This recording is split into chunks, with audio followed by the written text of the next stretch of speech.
everybody. We are live in Projectland, and for the first time ever, I am using a new tool, StreamYard, because we in Projectland do lessons learned, and our lesson last time was find a new way to not have technical difficulties like that happen live. So we are trying StreamYard. It's new for me. It's not new for Ruth. So she was willing to be our first guest on StreamYard. So thank you for being brave. Which we'll get to a little later. Thank you so much, Ruth. And I would love feedback, everybody, on your experience on are using this new technology. If you like it, if it feels nice and clean for you, that would be really helpful. I see some folks have already joined. Carla, Crystal, Robert, thank you so much. You guys know the drill because many of you have been with us before. So welcome to Flourishing in Projectland, our first LinkedIn Live of 2024 with the esteemed Ruth Pearce. I am so excited to have my friend Ruth here on the show. We are so lucky to have her because she is basically on the crazy world book tour. So speaking of world, please share in the chat if you haven't already where you are. Where are you? And I will just let you know by voice. I am in the Florida Keys today. Ruth, where are you? I am in Chapel Hill, North Carolina. In North Carolina, despite the accent. Despite the accent, yes. Yeah. Well, I used to live in Massachusetts and before that New York, so and obviously before that the UK, but I've been in the US a long time. A long time. Very cool. So we've got Central Jersey in the house. We got Mass in the house. Washington, D.C., Washington, Seattle, Minnesota as well. So here we go. So wonderful, wonderful. Please, again, share in the chat just to make sure it's actually not the chat. It's comments in LinkedIn, but let's just chat about it. So please light that up for us so we know that you're out there and we're not just talking to ourselves, but we can do that quite a bit, can't we? Yeah, well, we would manage with that too. So I use the new banner feature, which is welcome, everybody. Please light up the comments throughout the show so that we can also address questions along the way. If we're able to fit those in naturally, we will address your questions along the way. That's part of the benefit of you coming live, is so that you can get your questions answered live with us. So we'll be watching out for that. And also, you can do that anytime. So please, light it up, comment, like things, hard things, whatever. We love the engagement. It jazzes us up and helps us serve you better. So also Wisconsin, Philly, very good. Very cool. Love it. All right. So please let us know in the comments. And feel free to chat it up. Some people have fun conversations in the chat while we're going. Welcome. Can I just add, Dawn, if I say anything tonight and you are like, what is that woman smoking? Please share that in the chat too. Somebody told me once when I went to speak somewhere, watch out for that guy in the back corner because he's the heckler. And they gave me all these sort of insights into what I could expect. And they said, so, steer the conversation away from him, don't catch his eye. Or, well, what do I do? The first thing I do is say to him, I hear you're the heckler. What kind of things can I expect from you tonight? And we started on this sort of banter. I kept it short because I didn't want to spoil other people's experience. But he actually asked me a question early on that showed he'd done his homework before I did the talk. He didn't wait for me to talk and then say, well, you said this. He said, I went through your book before I came here tonight. And you said these things, and, I want to ask you about it. And I was like, he's invested the time. Absolutely. And he challenged me on something. I love a challenge. I'm going to learn by people saying, well, how do you explain that? And how do you justify that? That's how I grow too. So yeah, anything. Thanks, Crystal. We will, Ruth, she says. Yes, anything that comes up and you're just like, that doesn't pass the sniff test for me. Say so. Right. I'm not and we're going to come to the guru comment in a minute, but yeah, I am not the font of all knowledge on these things. I know more than I used to, and I know more than a lot of people, but I don't know everything. So there are lots of questions that you're going to ask that make me go, huh. Yeah, and what's interesting to me about that, right, is that you love the questions. You address the heckler right away. And for other speakers, see, you have a lot of experience. So for other speakers who are feeling maybe a little imposter syndrome, that would be really tough for them to deal with, but not you. And that will get us to the guru. So he has welcomed the heckling, everybody. So please, join the comments and comment away on what's on your mind, what our conversation makes you think about. So hopefully it is thought provoking tonight. And one thing that some people ask me is, what is this flourishing in Projectland bit tonight? What is Projectland? And so Projectland, for those of you who aren't aware and are maybe new to Projectland, if you're new to Projectland, welcome. If you've been to Projectland with us before, or you have lived Projectland and don't even know it, well, you just wait. And don't worry, you're in the right place, because we love newbies and we love our folks who are very, very experienced as well, just the same. So we love welcoming people to Projectland who are new, because we call the world of projects Projectland because it's different here. There are different roles, there are different rules, and you need to learn what those are to be able to navigate Projectland successfully and have successful projects, because we all know that, unfortunately, overall, the statistics show that most projects fail. And part of the reason that I believe that is because people don't embrace the idea that there are different roles and rules here in Projectland. And if we can embrace those, we're well on our way to being able to figure out a way to succeed and climb that mountain that we need to climb every single time on every single project. So welcome to Projectland, to the world of projects, and our LinkedIn Lives are all about dissecting, providing insights into the world of projects in different ways. So today, since it's the beginning of the year, we're going to really focus on you. And I see Carla is here for the PDUs. So welcome, Carla. You're not the only one here for PDUs. You can definitely claim PDU time with PMI if you're a PMP or other certification holder, because this most certainly counts. So if you don't know me, hi. My name is Dawn Mahan. I am a PMP, so I also get PDUs with this, which is really helpful. If you're following me, then you notice that I just re-upped my PMP, actually, which means I also have to get 60 PDUs every 3 years. So I re-upped again. And the thing reminded me that I got my PMP in 20 years ago this year. So I'm celebrating 20 years this year of having my PMP, which is like, where did the time go?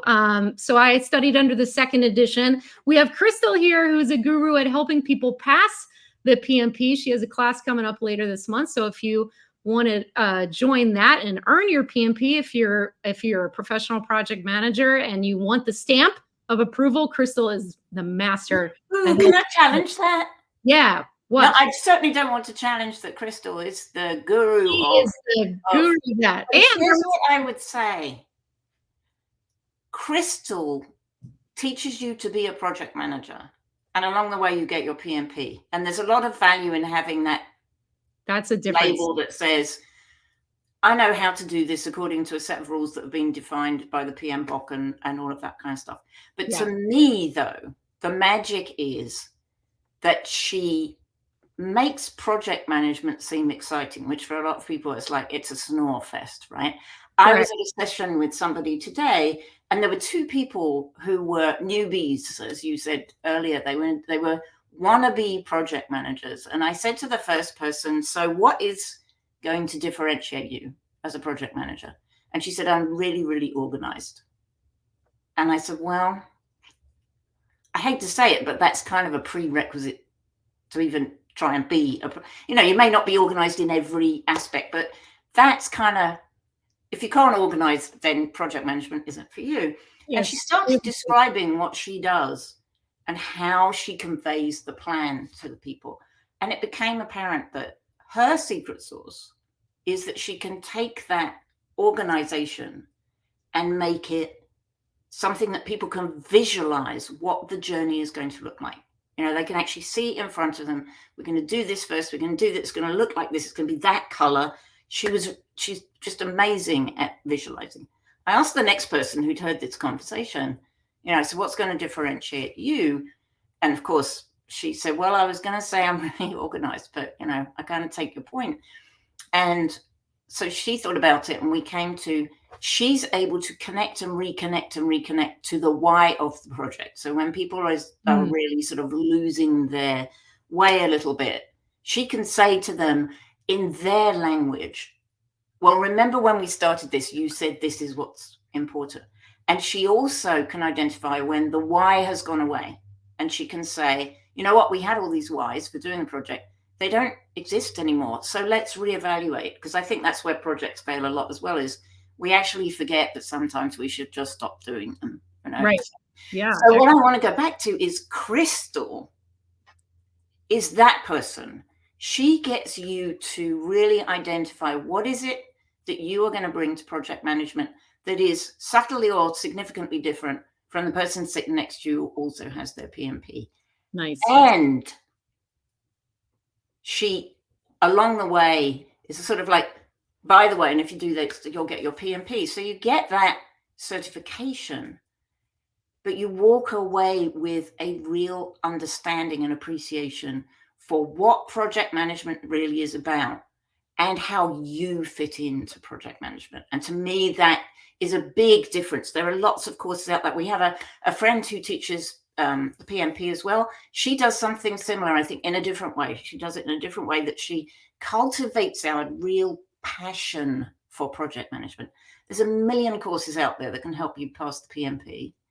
There are not very many courses, not very many teachers who can really connect you with what makes you a project manager worthy of the title, as different from Dawn or myself or anybody else. Well, and the other piece, and then we'll move on to why we call Ruth the reluctant coaching guru, is that Crystal is fun.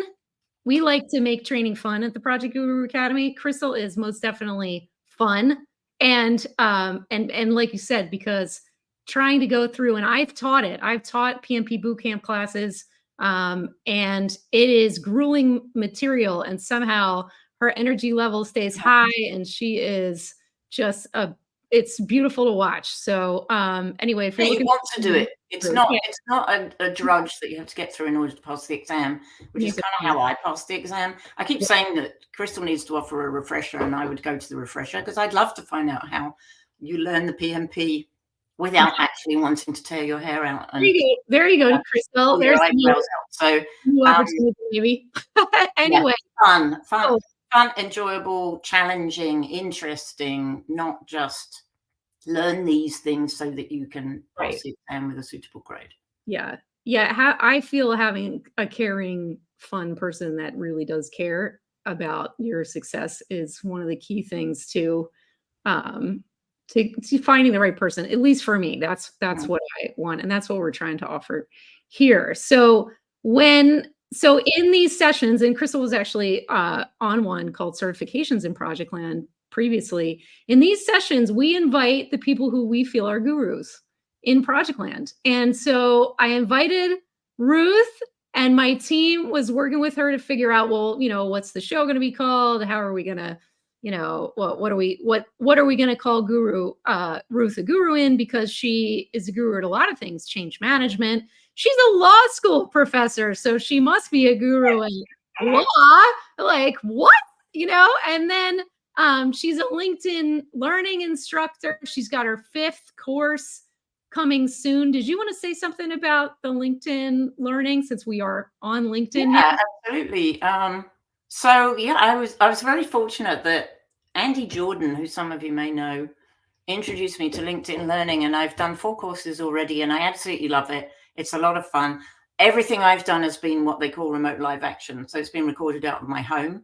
And if you watch the videos, you'll see all the places I've lived in the last 2.5 years, because it's like, there's one from here and there's one from somewhere else. And the latest one is actually recorded here, because I have moved around a lot.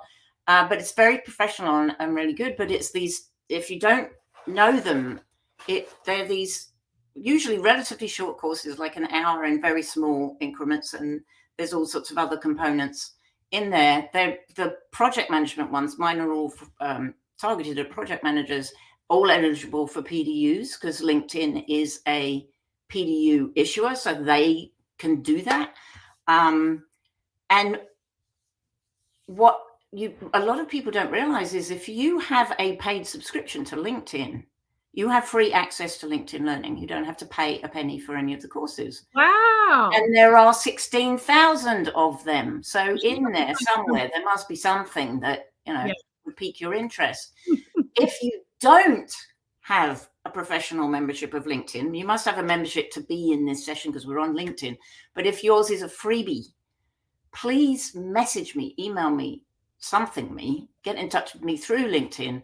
I can send you a code that will give you 3 months free access to the professional version of LinkedIn. Wow. It upgrades your account for 3 months so you can experiment with the pro features, including the courses. That's You get awesome. access for 3 months to the LinkedIn Live. To the LinkedIn Learning. And that's if you don't already have access. But yeah, if you have a professional account, you have LinkedIn Learning. And there's, some of the world's superstars have LinkedIn Learning courses about their topics. Michael Bungay, who's a hugely successful coaching guru, he's got a course on LinkedIn Learning, and you can learn from him for an hour or 2 hours for free. That's so cool. So thank you so much, Ruth, for offering that to everyone here. And we have more folks that have joined, by the way, from Harrisburg, Pennsylvania, Megan in Atlanta. Hey, so good to see you here. So as we're getting on here, I thought, because it is about coaching. So when we were prepping for this, and we were finding Ruth's guru title, right? My team member Beth, who is such a sweetheart, you can't ever be mad at her, right? She was working with Ruth on this, and they came up with the reluctant coaching guru. So Beth tells me she didn't want to be called a guru. She didn't. I'm like, Ruth is a guru. Of a lot of things. Okay. So that's so funny. So you compromised with her on the reluctant coaching guru. So tell us about why. Well, I think some of it is probably cultural. It's I come from the UK. I've lived in the US for a long time, but I'm still British. Cut me in half, and I'm British. I eat tomatoes, not tomatoes. I was horrified to discover that the baseball player whose last name has 2 T's in it had 2 T's in it, because I always thought it was 2 D's, Mattingly. So, and in the UK, to claim that you are a guru or an expert in something it's kind of icky. I know some people who I think are coaching gurus, so I'm like, yeah, that's their title. I know I'm always going to be learning more about I'm going to be a coach for the rest of my life, I'm pretty sure, because I'm absolutely passionate about it. And I'm learning and growing and developing as a coach. And so I was like, a guru is someone who sort of arrived at that super duper status. And I'm on a journey. I'm certainly nowhere near the top in my mind, I'm not anywhere near the top of the mountain. But then Dawn read out these things that are on this slide. and I was sort of cringing, and she said, "Is any of them not true?" And I went, "Well, no, they're all true." Yeah, they're all, and I'm a reluctant guru, because it's like, all right, I will give in, and on this one occasion use like, you can't be on the show, and I really, really, really want you to be on the show if you're not called a guru, because that's how it works. Because we have the Project Gurus, it's a brand, and so we wanted to invite you because you are. And so I got so you can see here, she's the author of the book. It's just out on Kindle. We're going to give you some instructions later. If you stay to the end, we can share a little bit more about this. But her book is available on Amazon on Kindle right now, which we just found out. It's called Be Hopeful, Be Strong, Be Brave, Be Curious: How Coaching Can Help You Get Out of Your Own Way and Create a Meaningful Life. And Wiley Publishing approached Ruth about this. Now, let me tell you, I downloaded the free sample Okay. And I'll show you how to do that a little later. But it says that you have trained more than 60 coaches. You're a coach of coaches. You're a trainer of coaches. And one of the things that I believe helps us identify who a guru is someone who has followers. And I mean like real followers, like they listen, they do the things, not like Instagram, kind of followers where I've seen some of these folks, some of their last names end in Ashian, and their thing says famous person. That's their title, right? Famous person is the title. Like, yes, okay, that's an influencer. That's somebody who is an influencer today, but a real guru is somebody who people follow because they believe they can learn from them. And with 60, plus and more coming of coaches coming to you to teach them how to be better coaches, I mean, I think that probably counts for something. So anyway, we got her to be, she's reluctant about it, everybody, but I'm sure you're going to learn a lot tonight about how to flourish in Projectland from our reluctant coaching guru, Ruth. So let's get into the content a little bit more. So let's talk about flourishing in Projectland, shall we? We want to understand from you, Ruth, first, the attributes that lead to success in Projectland. And then can we even measure them? Can we measure them? So that's our first one. And then once we get into the attributes and the measuring, we're going to ask, well, can they be developed and nurtured over time? And we're going to talk about some of the pieces in the book title, as you saw, right? Hope, bravery, curiosity, and how this all ties into flourishing in Projectland. Because this, again, is about you, because it's your journey in the beginning of the year. A lot of us are reflecting on, okay, who do I want to be this year? Who do I want to become in the future? How can I have a better year than I had last year? And how am I going to help my teams? If I'm a project manager, if I'm a project sponsor, how am I going to help the folks that I work with also flourish in Projectland? Because Projectland is a tough and very exciting, very rewarding place to be. So first, what attributes lead to success in Projectland, and can we measure them? It's a really interesting question. Some of you may be familiar with the research that Andy Crow did, where he actually surveyed. What he did is one of the few sort of 360 analyses of project managers where he spoke to project managers about what they do, but he also spoke to their bosses, their sponsors, the people who work with them, all of that kind of stuff, to ask, your best project managers, what do they do? Your not so good project managers, what do they do?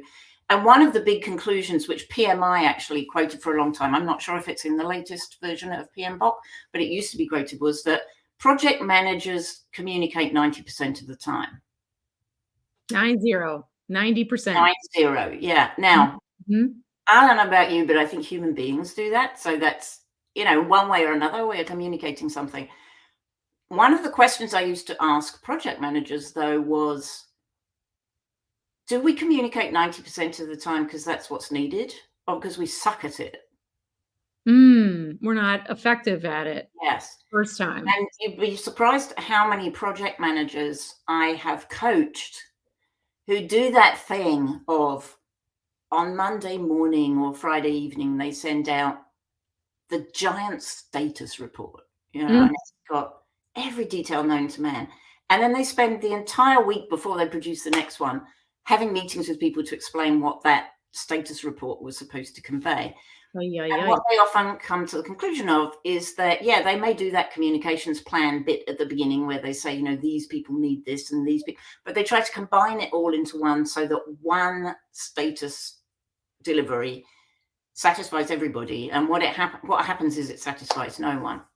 So I started to look with project managers at what do we do when we're operating at our best? How do we connect with other people?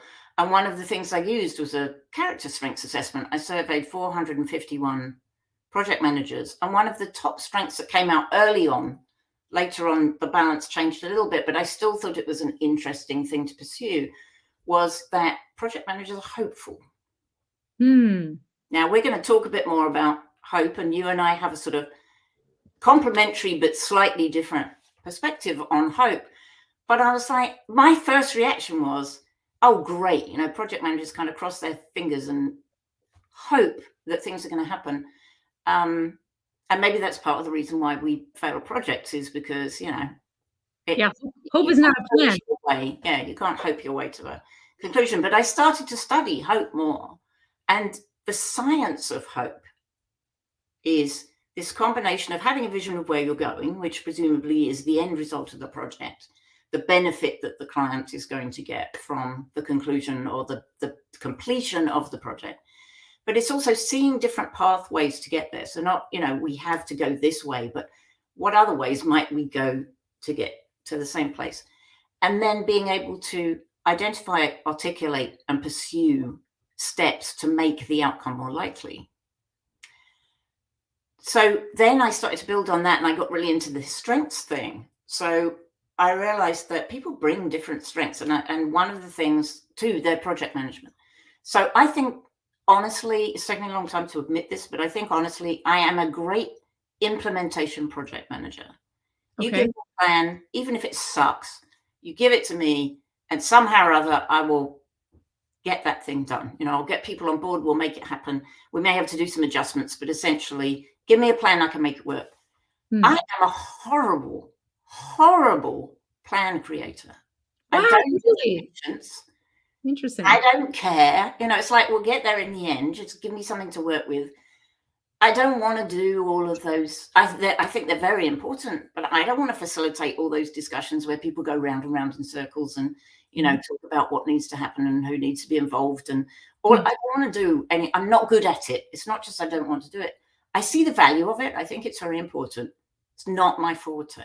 It's so funny because you and I have talked before about how we complement each other. Here's another example. I love the beginning part when nobody knows anything. Everybody's asking questions. It feels like chaos. Like, I love that part. I love it. And I love helping people figure out, okay, what are we really trying to do? Let's articulate it. Let's, you know, start to create that plan. And then I'm like bored. Once we get, then I want to hand it to you now, right? I mean, not that I do this myself anymore. I coach people how to do it, but I still will get really excited in the beginning, in the formulation of it and the articulation of it and the hopefulness actually of, you know, in the beginning, there's so much hope in the beginning.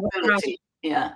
And I like that bit. I actually like the fog. Carol Osterwald wrote a book about project managers walking in fog, that to be an effective planning project manager, the early stage of projects, that you need to be tolerant of uncertainty, which will bring us to a couple of other things in a moment, but tolerant of uncertainty in a way that the people around you probably are not. You've got to be able to tolerate that kind of, well, I don't know, you know, we imagine it's going to be a green round thing at the end, but at this moment in time, I have no idea how we're going to get there. And what are the possibilities and how might it work and what we learned in the past? A lot of people are uncomfortable with ambiguity. And I like that bit. I like the possibility. I like the uncertainty. I like the vagueness of it. I quite like walking in fog. I'm a Brit, so, you know, again, you can take the Brit out of Britain, but you can't take Britain out of the Brit. So I like that aspect of it. It is the putting order around it and nailing it down and eliminating things and saying, okay, that might be a possibility, but we're not going to, and getting to the point of being able to say, so we're going to start here and end there. I don't like that bit. Wow. Once you've said, so we've decided, we've gone from this foggy bit over here to we're going to start here and end there. Now I'm your girl, because I love that bit of then making it happen. So this is great. So for everyone here, put in the comments, please, what your favorite part is. What's your favorite part? There's no wrong answer. There's no right answer. It's just your personal favorite. And we've shared with you what we love.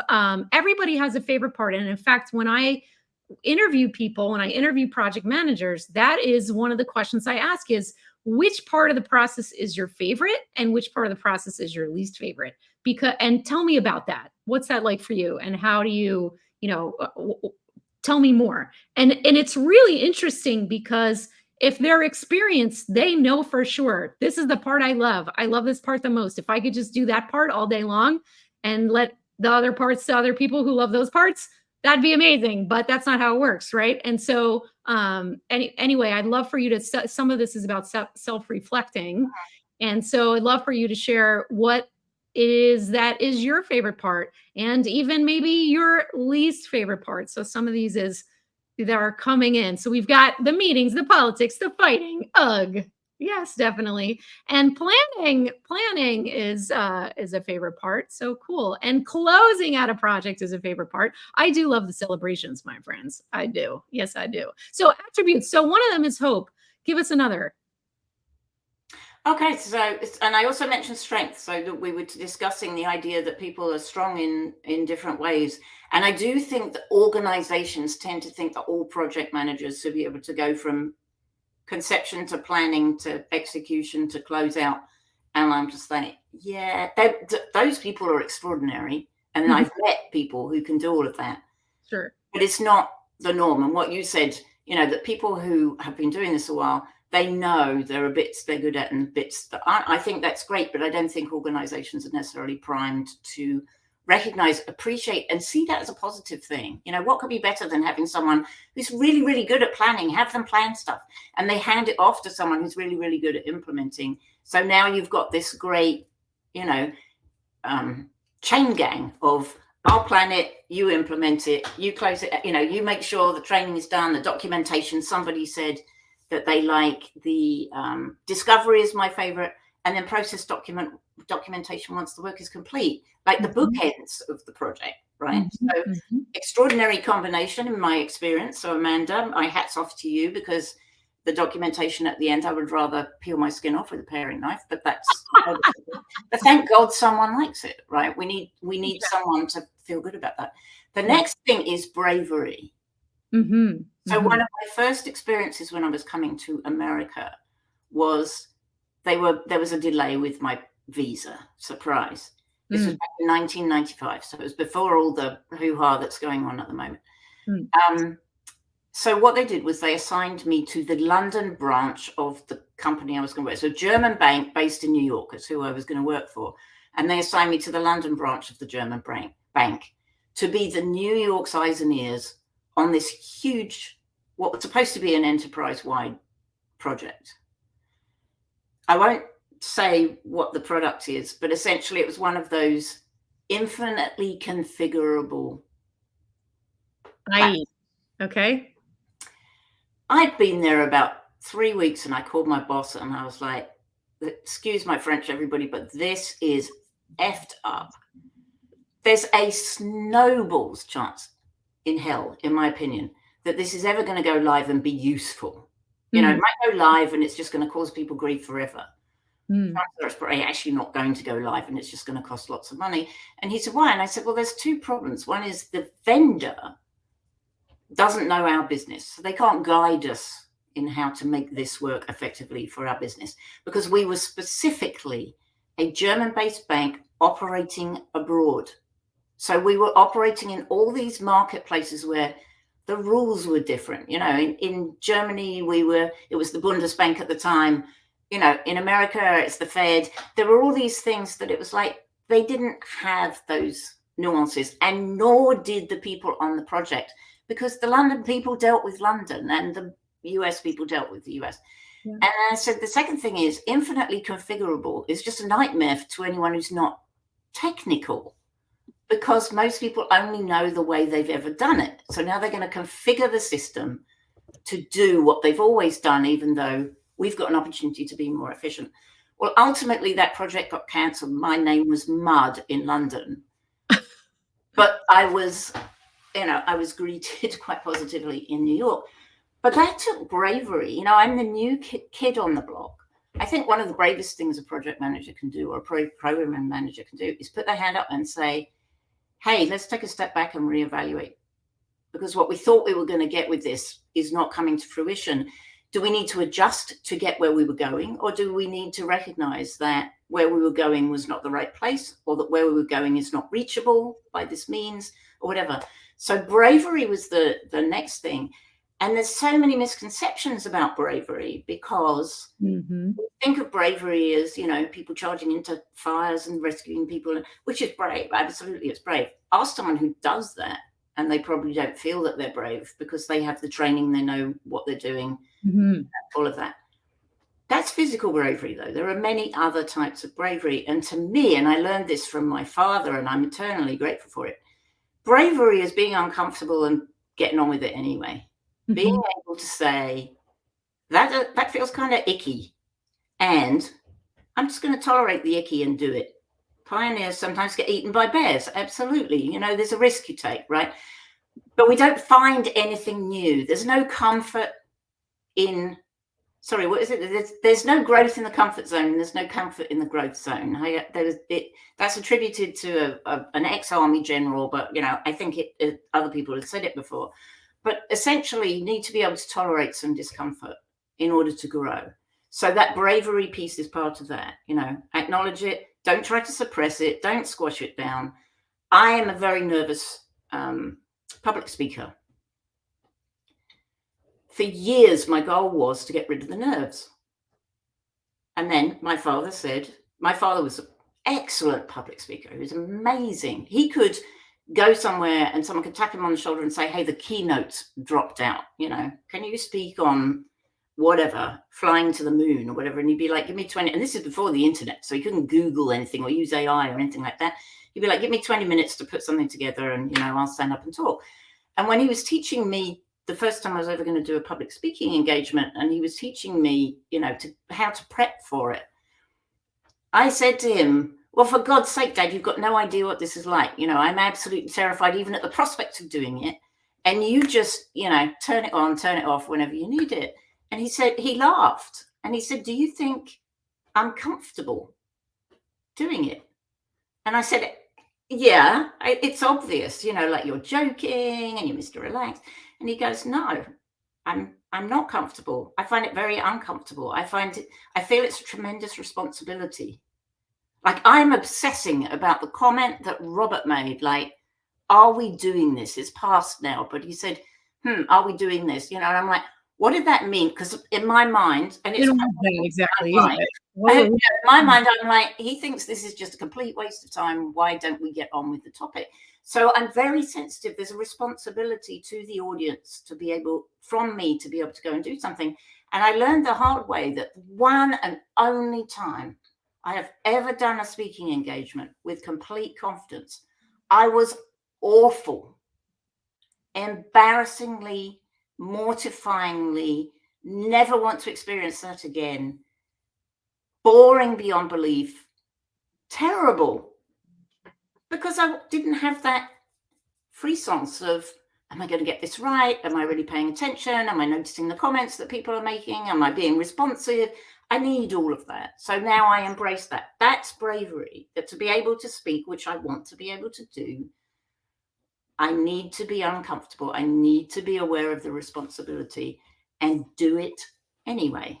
So a couple things on this for, you know, and tying this to Projectland. So some of you may not be public speakers, only guess what you are. If you're in a project leadership role, at any time you will get tapped on the shoulder, like you were talking about with your dad, and you will have to talk about the project.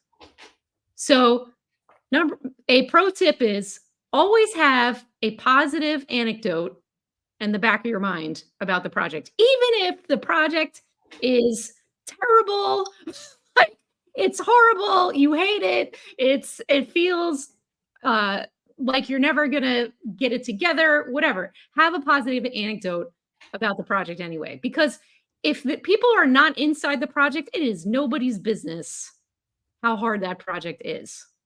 And so that's one of the things that I feel has you kind of have to have. And I feel like it's very curious. People are curious about the project, and they might just ask you nonchalantly, "Hey, how's it going?" And you can always say, "You know, this is a really interesting problem we have to solve." or this is a really important problem that we're working on. This is a very important project and the team is working hard. And how's your stuff going? And turn it back on them, right?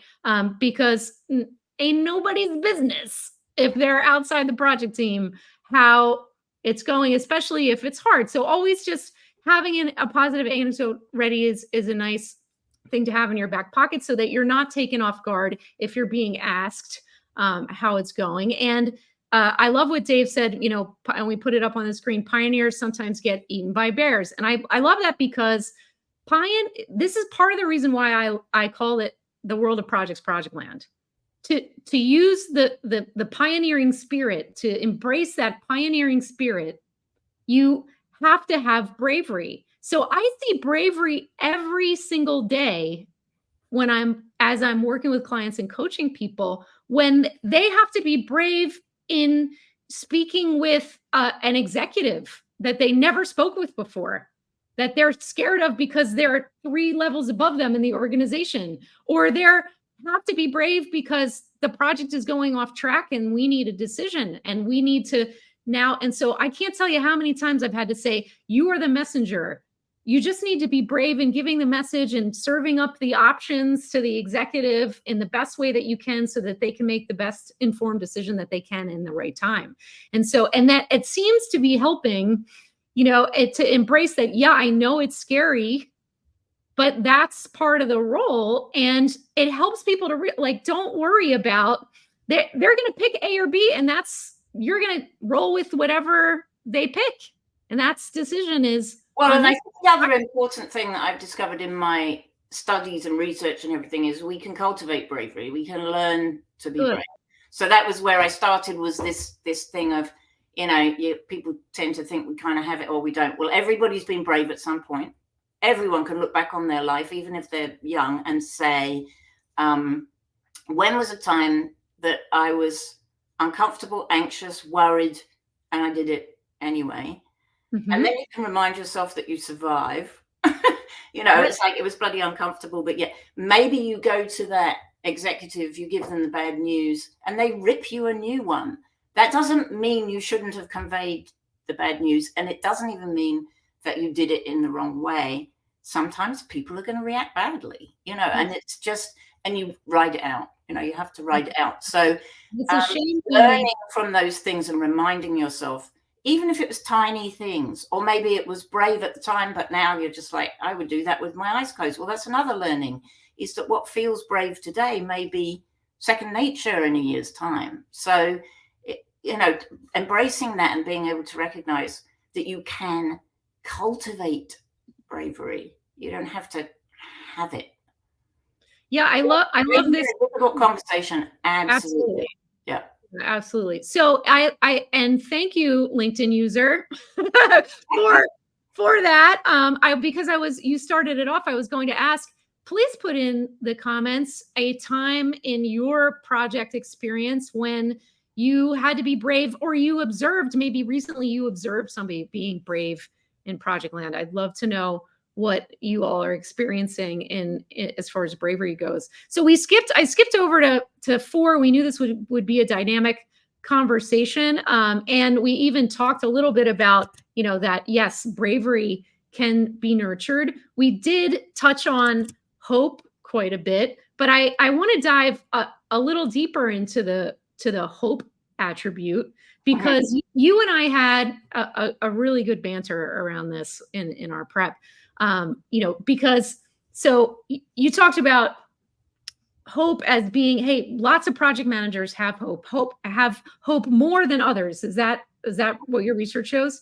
So that's interesting. I found that to be really interesting, because one of the things that I coach people on, and in our status report workshop, I will ask people to do a live 2-minute status report so that they can practice in a safe learning environment how to deliver their status. And invariably, one person or 2 people around the table will say, I hope that the decision will be made by Friday, or we're hoping that the go no go decision will go well, and the word hope happens. And then I have to do the hope rant. That is like the big no smoking sign with the X over it. That's what I show on the slide. Like, you do not say the word hope in a status report because it sounds like you don't have the circuits under control, right? It sounds like your plan is to hope, and that is not your plan. You have a plan. So we need to replace the word.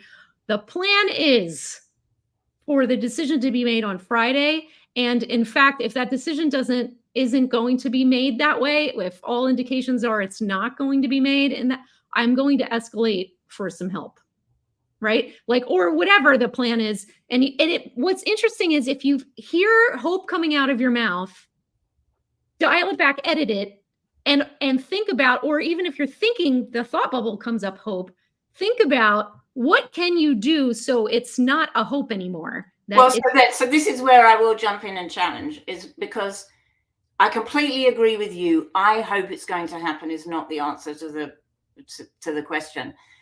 What I would say is hope is shorthand. If you really understand what hope is, there's a whole science behind it. There's wonderful work by Shane Lopez. Unfortunately, all the hope people seem to be dead, so that's rather distressing. But Shane Lopez did a lot of work with hope. He has a book. He had a book called Making Hope Happen.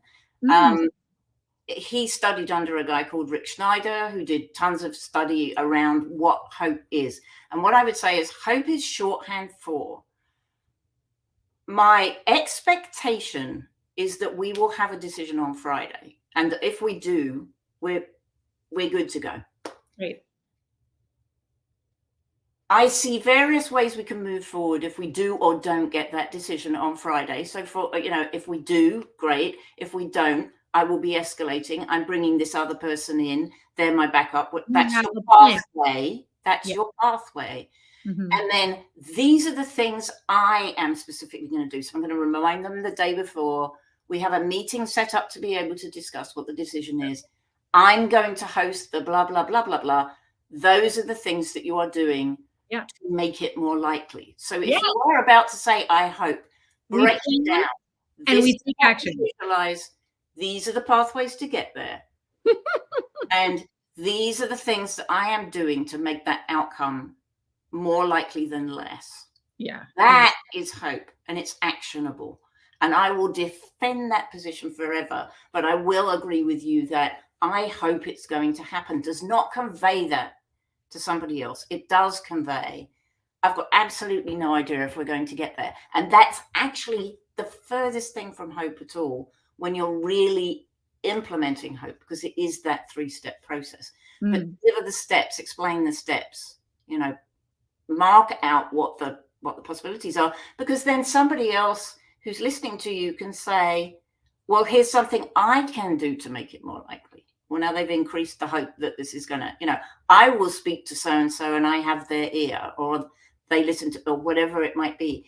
Here's something else I can see working, or I'm the sponsor. If you don't get the decision, move forward as though everyone said yes. Whatever it might be, they give you another pathway. They give you more ways to make it more likely. And now the hope level has gone up. But yeah, I will one more time concede. Don't use the word hope, but do. Hope is not an authority word, but expectation is. Yes. So this is my expectation. And this is how we're going to get there. Yeah. This is what I'm going to do to make that happen. Yeah, thanks, Robert, for that. And I like how you said authority word. And that's my issue with hope. Sounds like we're being passive and not active, which we need to be active in. And that's what the studies show, is that hope, actually real hope, as opposed to wishing, crossing your fingers, having faith, believe. I mean, I don't want to knock anyone believing in a higher power. My personal belief about higher powers is that they keep putting things in our way so that we can get things done, and we keep waiting for them to do it. It's like, but I gave you a boat and a radio warning and a helicopter, and you still died. It's like, what else did you want? So yeah, hope's got a bad rap, and so consequently conveys the wrong thing, but it is not authoritative. It does convey this passivity, which is not what the science of hope shows us. So let's be scientific about it. and show our working, right? If you're doing science, you say, we added this and we put that and we boiled it at this temperature. We do the same thing. We explain what the steps are. So anything else on the attributes? So we covered hope, we covered bravery, And then curiosity, very briefly, I want to say, curiosity opens things up. People who have a high level of curiosity are also more likely to be creative. So for every, I think it's something like for every one, there's a curiosity scale.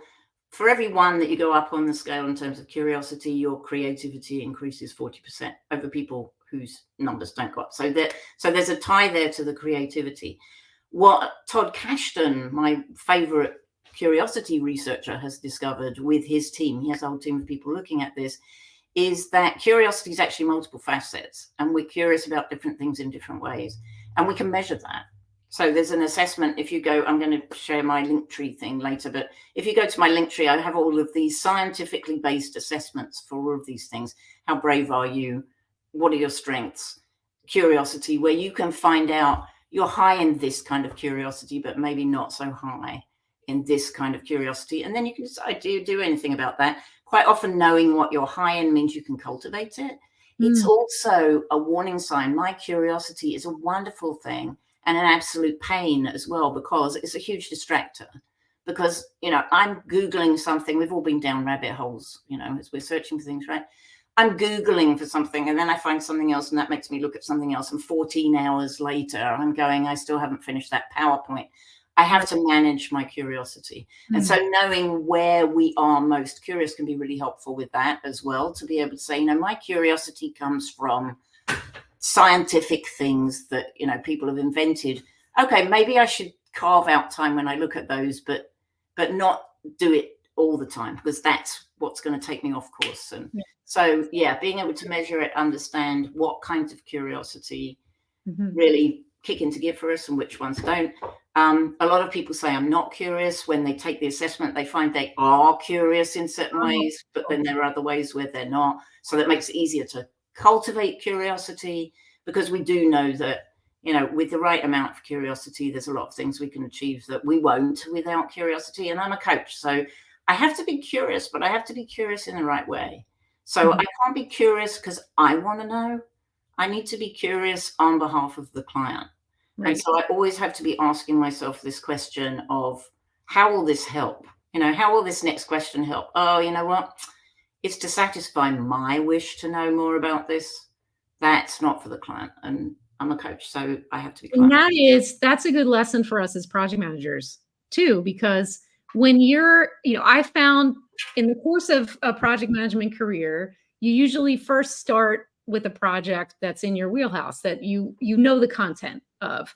And then as you demonstrate your ability to manage different projects, at one point or another, this happened to me, it's happened to a lot of folks who are senior project managers, they wake up one day and they're running the biggest, hairiest, scariest project in the company. They have no idea what the content is about at all, like at all.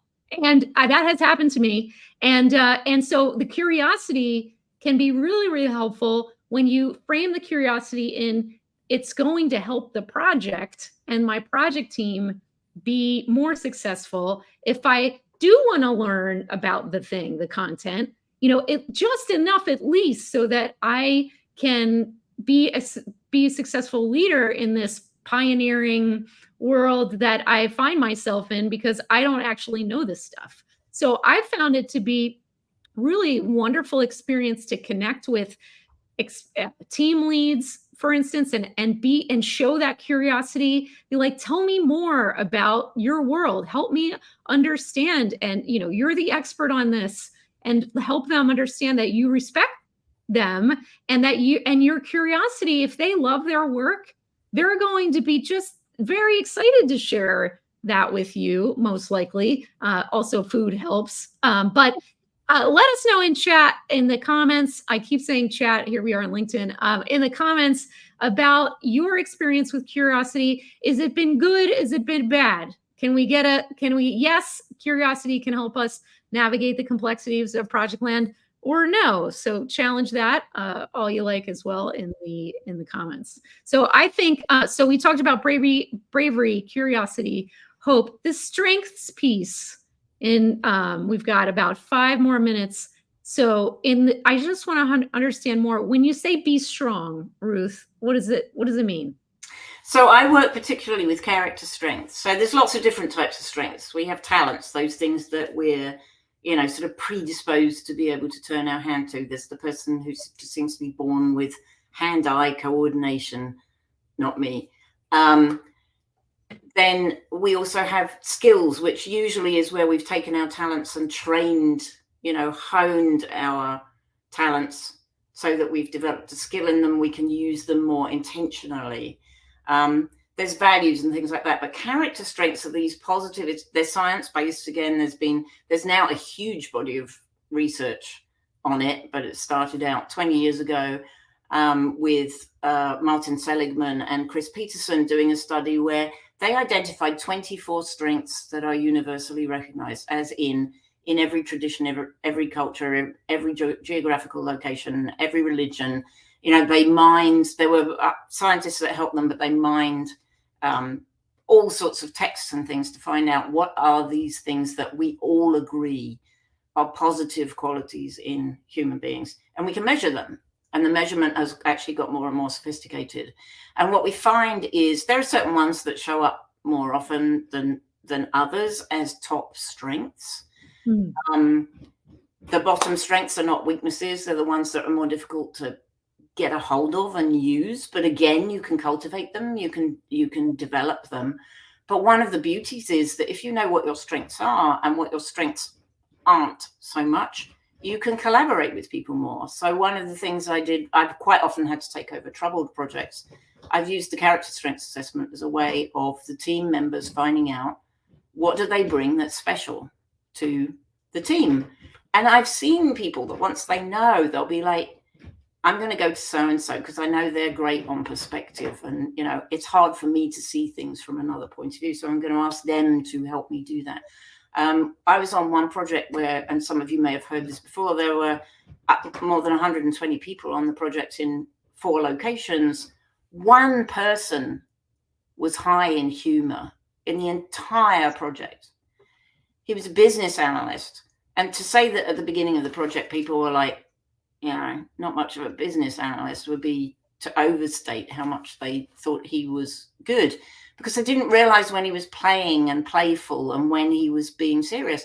And once we ironed that out and made it clear, and he realized that he needed to be able to sort of give a signal and say, hey, everybody, I know you're sort of honest and judgmental and all of that, but I'm being playful for the day. Well, first of all, he became the head of play on the project so that we did playfulness, and we had sort of teasing games and stuff, not teasing games, brain teasers and things like that.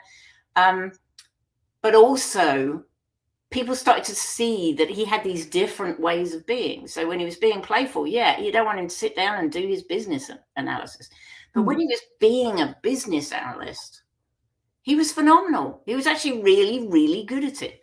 And so being able to understand that, spot strengths, we do a lot of work on, seeing them in people, calling out what you see, labeling what you see. You don't have to get the names right. I happen to use these 24. Last week I was teaching at the university, and we explored the possibility that there's actually a 25th strength, and for each person that strength is unique. So they have a strength that is unique to them. We have 24 shared ones. And then there's something that, based on your experience, your education, the things you focus on, all of the choices you make in your life, you develop a special, yours only, no one else has it, strength. Well, and that is especially true of project managers, because no 2 resumes are going to be the same when you get to the senior project management piece. I mean, there are no 2 resumes that are the same. No way. It's not possible, because every project is unique by definition. So so back to the curious thing real quick. We had a couple comments which were pretty cool. I love this one too. Curiosity can help to challenge the status quo, and curiosity helps solve problems. And we know there are lots of problems in Projectland. Speaking of, we love this quote. So Ruth and I both love this quote.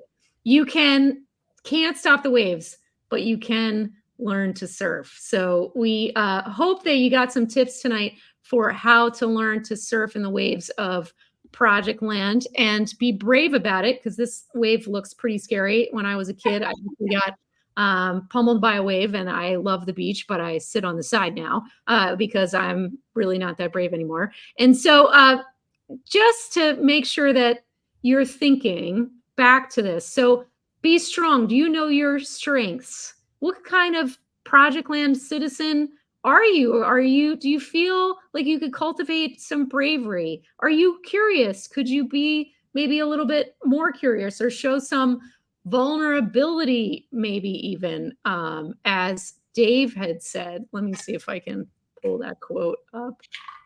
It is fighting me. And so, yeah, so self reflect and plan. What strategies will you experiment with to make 2024 your best year yet in Projectland and in life? And then, I think we addressed most of the questions that kind of came through as they were coming, but feel free to add in any additional questions. So reflect and prepare your questions now about these pieces if you like. And also, just to wrap up, as folks are preparing their questions, let's just share, because we like to over deliver, a couple pro tips. So one I would like to share is please get Ruth's book, and in a moment I'm going to show you, give you some tips on what's up with that, and to embrace that there is no perfect in Projectland. So if you're a recovering perfectionist like me, if you can embrace that there is no perfect, that might be helpful. And question mark there for you, Ruth, stay calm and learn to surf. Yeah. So my thing that I would suggest is that accept that there are going to be times when you're not calm and do it anyway. That's the bravery piece, right? There are times when it's appropriate not to feel calm. It's like, oh my God, my hair's on fire, everything's going wrong. Okay, so what's the first step I'm going to take? You can be both. You can be anxious, overwrought, overwhelmed, terrified, all of those things, and move your brain. You can't be all of those things and rational and calculating at the same time, but you can move yourself into that calculating mode and then say, okay, it's okay that I feel like this is awful, but what am I going to do now? What's the first step we need to take? Who am I going to call on first? What resource do I need? Yeah, and I feel like for project managers, some project managers don't realize they are leaders. They are being seen as leaders. People are looking at them saying, what do I do? What do we do in this situation, project manager? And even if you're freaking out on the inside, you should demonstrate, what a good leader does is demonstrate, calm, cool, and collected demeanor. Even if you say, like, look, I am also freaking out, but I think we should go left. What do you guys think, or whatever? And then you can freak out later, like I do, by yourself and punch a pillow or whatever you need to do. Pillow screaming is really, really good. And yeah, my father always described it as the swan. It's like on top, they're all serene, that beautiful, clean white color. Everything looks good, but underneath they're paddling like the clappers. Yeah. So that's us. We want to look like the swan. On the surface, we're all serene, and underneath it's like, I am running to stand still. Yeah. I did put a couple of things in the comments. So the first one was the link tree, Pearce Insights. If you go there, there's a ridiculous number of links and things. You can get hold of me, you can find my website, you can connect to the book and all of that. It also has all these assessments that I have access to. So I have permission from the researchers to use those and to actually put them online. A lot of them are paper assessments, and I have a tool that allows me to put them online. So you can go and measure, and you will get your responses right away. They're all free to find out, what are your strengths? What's your bravery level? And then you'll also see all the other places that I'm speaking, and there's links to be able to go and register for the various events that I go at, because, I've always found it very difficult to share those. So that's that first one. All of the links that might be useful are on there. And then I did share the link to the book as you were talking about. So. Yeah, thank you for that. So just so everybody knows, Ruth has spent her evening with us. She could be doing lots of other things. So one way to thank her for absolute free would be to go to Amazon and follow her as an author. So that would be a beautiful thing if you wouldn't mind doing that. That would be a wonderful thing for you to do for Ruth, to thank her for being here tonight with us. And also, FYI, the Kindle book is now available right away. The paperback, as you can see, I got mine. I'm waiting for it to come in the mail. The paperback is on pre-order. And you can also, if you're a Kindle person, you can get the free sample. So you can get a free sample of the book right now as well. Down here on the right corner is where it shows up for me. So if you're curious about the book, check that out on Amazon. And please do follow Ruth as an author. To find out about our next upcoming LinkedIn Live events, and we have an exciting guest coming, Mark, also with a wonderful accent, next month. So stay tuned for that. To get on our VIP list, all you have to do is go to PMOtraining.com, hit contact us, and just put in your email right there and hit the button. That's it. Just put in your email right there and hit the button if you're not already on our VIP list to get the emails about these things. Please do that. And anything else we want to answer? I'm not seeing anything else at the moment. But thank you, everybody, for joining. Please don't forget to immediately log your PDUs so you're not like me and doing forensics on your PDUs later. Log your PDUs now so you can go in there and get a full PDU if you were here for the full hour. And can I just remind people, you can get PDUs for reading a book. Yes, you can. Read a book that is in some way or other, you can tie it to your project management. Take the hours you spent reading the book, 1 PDU per hour, and log them as some of the optional PDUs. And yeah, that counts too. Yes, it does. So, and so does doing your job as a project manager. So you can get PDUs for the doing your job, which is a sneaky one that I really highly recommend. So, yeah. And Carla's asking on any tips on how to do it. Carla, we have a message from Crystal. I think she's got a free webinar coming up on how to earn your PDUs for no cost or low cost. And so you can check out her personal brand, themindspark.com course PDU Pro Tips, Carla, and find out more about that. And yeah, so check it out. I know you're new to anybody that's new to logging PDUs. Go into pmi.org, log in, and find your dashboard and learn all about that. But highly recommend Crystal's tips there. So check that out. And so if you haven't already done so, please link in with us, Ruth Pearce and me, Dawn Mahan. Join our mailing list. You can also hit me up on Instagram if you're a grammar, and you can see pictures of my dog, Key West, the Butterfly Garden Project, and other fun things that I like to share, including pro tips almost daily, and Friday jokes as well. So join us over in your other favorite platforms if you like, where we share not just business, but other things as well. So thank you. To answer Carla's question as well, remember, LinkedIn Learning, if they're project management courses, most of them have automatic, you get your PDU automatically when you complete the course. If you do not have access to LinkedIn Learning because you don't have a professional membership, email me, message me, DM me, whatever it is, and I will send you a link that gives you 3 months of access so you can accumulate your PDUs that way. Amazing.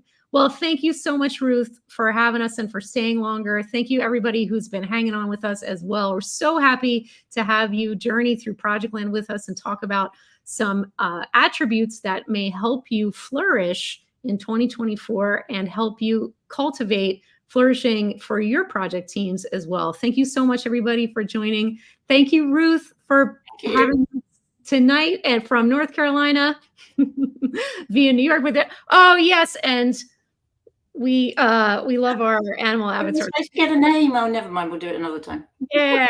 Thank you, everybody. We're going to close the stream for now. Have a great night.